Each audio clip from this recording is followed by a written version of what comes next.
बिस्मिल्लाहिर्रहमानिर्रहीम। नाजियाबाद से मैं हूं इकबाल जंजुआ। आप देख रहे हैं मेरा यूट्यूब चैनल और फेसबुक। आपसे दरख्वास्त है, आप इसे सब्सक्राइब करें, शेयर करें और लाइक करें।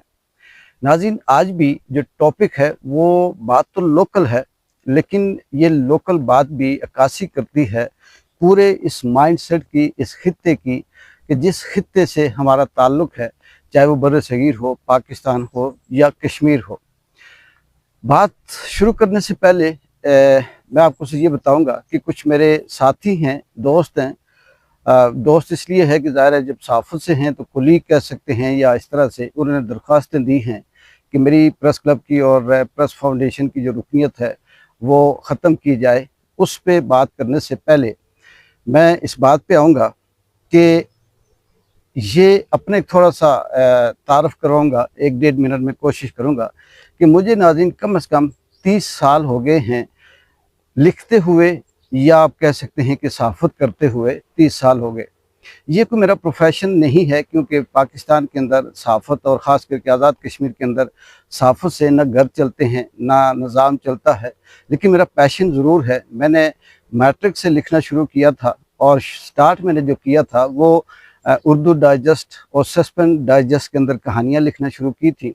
उसके बाद उस दौर में अखबार जहाँ आता था उसमें भी मैंने कहानियाँ लिखना शुरू की। शार्ट बताता हूँ क्योंकि टाइम बहुत ज़्यादा लग जाएगा।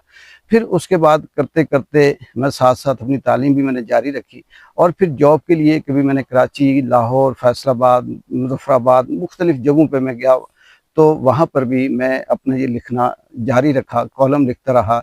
फिर बहुत सी अखबारात मैंने ज्वाइन की। लाहौर के अंदर अखबारात में मैं सब एडिटर रहा, कराची में रहा, इस्लामाबाद में जो कश्मीर बेस अखबारें हैं, कश्मीर एक्सप्रेस के अंदर रहा, कश्मीर लिंक के अंदर रहा, और दीगर भी इस तरह से है, साथ में लिखता भी रहा।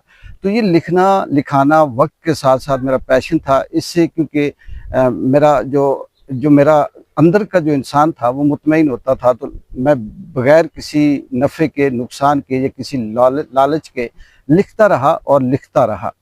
यहाँ तक कि मेरे हज़ारों, आप कह सकते हैं कि तादाद में कॉलम अभी भी मेरे पास सेव हैं, मौजूद हैं। फिर उसके बाद मैंने कुछ कहानियाँ लिखना शुरू की और नावल लिखने शुरू किए। नावल नाम दे दें, अफ़साना नाम दे दें, जैसे तन्हा मुसाफ़िर के नाम से मैंने 25 किस्तों पे अपने तौर पे एक नावल लिखा, भी वो इन प्रोसेस है। पत्थर ही पत्थर के नाम से भी मैंने एक कहानी है वो लिख रहा हूँ, और इस तरह से और भी बहुत सी ऐसी चीज़ें हैं। शुरू में अखबारों में बहुत सी अखबारात हो गई, चैनल हो गए, इसमें रिपोर्टिंग करता रहा, और वक्त के साथ साथ, एज के साथ साथ, हालात के साथ साथ, जैसे जैसे एरा बदलता गया, सोशल मीडिया या डिजिटल मीडिया का दौर आया, तो मैंने अखबार भी साथ ज्वाइन रखी, और साथ साथ मैं अपने यूट्यूब चैनल पे, फेसबुक पे या कहीं और एफएम रेडियो हो गया, इन पे प्रोग्राम भी करता हूँ, और साथ अपना जो एनालिसिस है वो किसी न किसी रंग रूप में आपके सामने पेश करता हूँ। अब इसके साथ ज़ाहिर है मैं रिपोर्टर भी था, सहाफ़ी भी था, लिखारी भी था, और एक्टिविस्ट भी था। सोशल कह लें, समाजी कह लें, कुछ भी नाम दे दें। तो मैं प्रेस क्लब का बाकायदा मेंबर हूँ, और इसके साथ साथ प्रेस फाउंडेशन का भी मेंबर हूँ। बहुत सी जो जिस एनवायरनमेंट में या जिस डायनामिक में हम रह रहे हैं, इसकी हालात आप सबको पता ही है। तो मैंने कभी ये कोशिश नहीं की कि मैं क्या हूँ, क्या नहीं हूँ। उसकी वजह बुनियादी ये थी कि मुझे पता था कि मैं जो हूँ वो मैं ओरिजिनल हूँ। यानी कि अगर मैं लिखता हूँ तो मैं कॉपी नहीं करता, मैं बोलता हूँ तो कॉपी नहीं करता, मैं कुछ कहता हूँ, सोचता हूँ, नज़रिया है, तो वो मेरी अपनी गलत हो सकती है, लेकिन अपनी एक राय है। लेकिन यहाँ जिस तरह से पूरे पाकिस्तान के अंदर, बर सगीर के अंदर या आज़ाद कश्मीर के अंदर एक माइंडसेट है, वो माइंडसेट ये है कि उसके अंदर एहलियत नहीं होती, उस माइंडसेट का मेरिट नहीं होता। उस माइंडसेट को सिर्फ़ उसी पीछे से नफ़रत, बुग़्ज़, दुश्मनी या फिर हसद जो है वो ऑपरेट कर रहा होता है। और वही नफ़रत, दुश्मनी, बुग़्ज़, जो हसद है, वो मुख्तलिफ़ रंग रूप फ़ील्ड में, कभी समाजी फ़ील्ड में आगे आता है, कभी सियासी फ़ील्ड में आता है, कभी इस प्रोफेशन सहाफ़त की फ़ील्ड में आता है, कभी किसी और फ़ील्ड में आता है, और बहुत से लोगों के साथ हो भी रहा है। अगर हम इमरान खान की मिसाल दें तो वो भी इन्हीं नफ़रत, दुश्मनी, बुग़्ज़ और इस हसद की बुनियाद पे वो बंद है, बाकी उसके ख़िलाफ़ कोई ऐसा केस नहीं है। तो मुझे बहुत से साथियों ने, क्योंकि यहाँ पे जब इलेक्शन होते हैं तो ये चाहे वो प्रेस क्लब के इलेक्शन हों, सियासी इलेक्शन हों, बड़े इलेक्शन हों, छोटे हों, किसी तंजीम के हों, तो ज़ाहिर है तंजीमें ज्वाइन करना ज़रूरी होती हैं, और ये हम जैसे बंदे के लिए भी बहुत ज़रूरी हैं। और तंजीमों के बाद जब लोग हमसे वोट मांगने या जो भी है वो आते हैं और वो ये सोचते हैं कि ये शायद बिकाऊ होंगे, कहीं इधर उधर बेच के इनको खरीद के तो खरीदा जा सकता है। उस बुनियाद पे जब किसी को इनकार करो तो वो फिर अपनी उस चाल पे आ जाता है जो इस खित्ते का माइंड सेट है। मैं साथ ये भी बताता चलूँ कि अच्छे लोग भी हैं इसी प्रेस क्लब के अंदर, इन्हीं मेरे कुलीगों के साथ बहुत से ऐसे मेरे साथी दोस्त भी हैं जो मदद करते हैं, सपोर्ट करते हैं, साथ खड़े होते हैं और वही सब कुछ कर रहे हैं। मैं तो सिर्फ बस उनके ऊपर छोड़ देता हूँ कि जो मर्जी कर लो, मुझसे ये फजूल की प्रैक्टिसेस नहीं होती। लेकिन कुछ दोस्तों ने ये प्रेस क्लब के अंदर या फिर प्रेस फाउंडेशन में या वो और भी जो प्लेटफॉर्म हैं वहाँ पे ये दरख्वास्तें दी कि मेरी रुकनीत मुअत्तल की जाए और मुझे ये जो मेंबरशिप है इसे कैंसिल किया जाए। एक बात बता दूं नाज़रीन कि मैं उन दोस्तों से मुखातिब हूँ जिन्होंने ये दरख्वास्त दी कि मुझे किसी रुकनीत की या किसी मेंबरशिप की ताहाल कोई इतनी परवाह नहीं है। ज़रूरत ज़रूर होती है, ज़ाहिर है इंसान इंसान से जुड़ा होता है। परवाह इसलिए नहीं है कि ना मैं वहाँ से तनख्वाह ले रहा हूँ, ना मैं वहाँ से मुरातें ले रहा हूँ और ना मुझे कोई बहुत बड़ा वहाँ का बेनिफिट है। हाँ, एक चीज़ है, एक प्लेटफॉर्म है जहाँ से मैं अपनी बहुत सी चीज़ें एक्सप्रेस करता हूँ। लेकिन अल्हम्दुलिल्लाह जब से सोशल मीडिया है तो हम अपनी जो चीज़ें हैं, जो ख़यालात हैं, नज़रियात हैं, वो भी एक्सप्रेस करते हैं। मेरे जिन दोस्तों ने ये दरख्वास्तें दी हैं असल में उनका कसूर नहीं है। असल बात यही है कि उनकी अपनी ही कोई क्रेडिबिलिटी नहीं है, उनकी तालीम बहुत कम है, सोच और नज़रिया उनके पास नहीं है। बेसिकली उनके अंदर बुग़्ज़ है, नफ़रत है, हसद है और इसी बुनियाद पर वो अपने आप को ये समझते हैं कि हम कहीं न कहीं काउंट हों या कहीं न कहीं हमें ये हो कि जी हम ऐसा करते हैं। लेकिन मेरा ये चैलेंज भी है और हर स्टेज पे, हर जगह पे कि मेरे पास अल्हम्दुलिल्लाह ना सिर्फ डिग्री है सहाफ़त की, बल्कि मैंने जो एनटीएस था सहाफ़त का आज से 5, 6, 7 साल पहले मुज़फ़्फ़राबाद में हुआ था, वो मैं पास करके तो आया हुआ हूँ। और इसके बाद कि मेरा अपना एक नज़रिया है, मेरी अपनी एक सोच है, मेरी अपनी एक थिंकिंग है। मैं हक़ और सच को समझता हूँ, झूठ और सच के दरमियान तमीज़ कर सकता हूँ, सही क्या है, गलत क्या है, इसके दरमियान भी तमीज़ करता हूँ और मुझे किसी के साथ चापलूसी की या उसकी ज़रूरत नहीं है। बहुत सी ऑफ़र्स हुई, अगर उस ऑफ़र पे जाते तो आज मेरे पास भी गाड़ी, कोठी, बंगला होता, पैदल ना होता। लेकिन इसमें बहुत सी ऐसी चीज़ें हैं जो बीच में वक़्त के साथ-साथ हालात वाक़यात में आती रहती हैं। लेकिन अफ़सोस इस बात का है कि जिन्होंने ये सब कुछ किया, हाँ, जो ख़ास बात है वो ये है कि मैं सिर्फ़ इस पे नहीं हूँ। मैं मुसलसल अपना मेरा मुताला जारी है, स्टडी मेरी कंटिन्यू है, मेरी रिसर्च कंटिन्यू है। जहाँ से मुझे सोर्स मिलता है मैं उसे अवेल करता हूँ और उससे अपने आप को सीखता हूँ, समझता हूँ, हालात वाक़यात को देखता हूँ और बहुत सी ऐसी चीज़ें हैं जो शायद कि कोई आम आदमी या जो मेरे साथ बाकी साथी हैं उन्हें इस चीज़ से इदराक ना हो। लेकिन वो क्योंकि उनके पीछे तगड़ा सियासी बैकग्राउंड है या माली उनकी पोजीशन बेहतर है, तो इसलिए शायद वो अपने आप को अच्छा समझते हों। क्योंकि इस माशरे में कामयाबी के लिए या बेहतर तरक्की के लिए 2 चीज़ें बहुत अहम होती हैं, एक सियासी बैकग्राउंड और दूसरे आपके माली हालात बहुत अच्छे हों।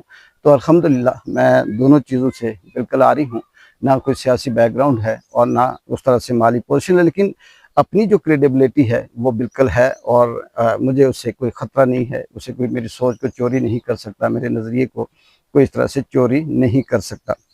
करप्शन से दामन मेरा बिल्कुल साफ़ है, खुददारी और गुलामी के दरमियान फ़र्क बहुत अच्छी तरह से मैं करता हूँ और मेरा जो बाकी जो नज़रिया है इस मामले में उसमें यही है कि तालीमी हो गया, नज़रियाती शऊर, काबिलियत, मेरिट, एहलियत, सोच, क्रेडिबिलिटी, ये सब चीज़ें मैं समझता हूँ और मैं कोशिश करता हूँ कि मैं इनको मेंटेन कर सकूँ।